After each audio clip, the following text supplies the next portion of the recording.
this is Joe. Diba minsan guys na nakakabili tayo ng toothbrush ay walang cover. Kagaya nito naka-plastic lang. Pag pinili natin naka-plastic lang, wala siyang cover kagaya nito. Yan, itong cover siya. Oh. Yan, diba? Tapos kaso minsan pagka nawawala yung cover ay hinahayaan na natin at ang design niya ay may butas. Dito siyempre ang ano niyan, ang design niya ay parang isabit. Kaso pag sinabit natin, siyempre walang takip, ay minsan sa gabi ang mga ipis o mga cockroach ay sa gabi sila naglalamierda o sa gabi sila humahaliparo. Sa gabi sila nagagala-gala, tapos tatapuan ito ng ipis, tapos gagamitin mo sa gabi.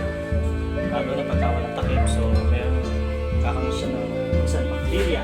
So ang gagawin natin guys para ma-protection natin yung ating toothbrush na mga walang takip.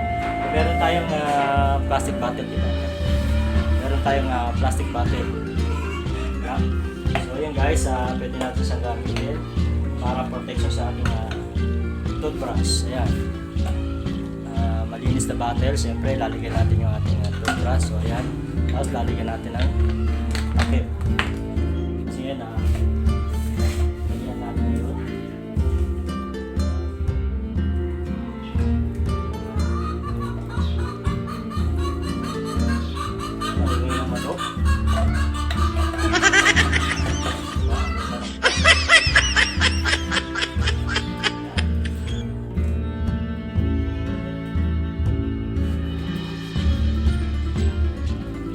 Guys, tapos saka natin siya pwedeng isabit.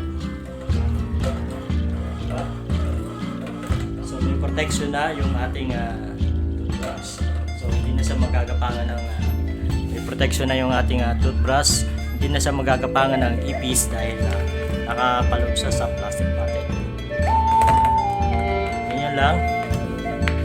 Sana nagustuhan nyo ang aking tip at kung di pa kayo nakasubscribe sa aking channel ay please do subscribe at click nyo ang all para lagi kayong ma-notify sa aking mga bagong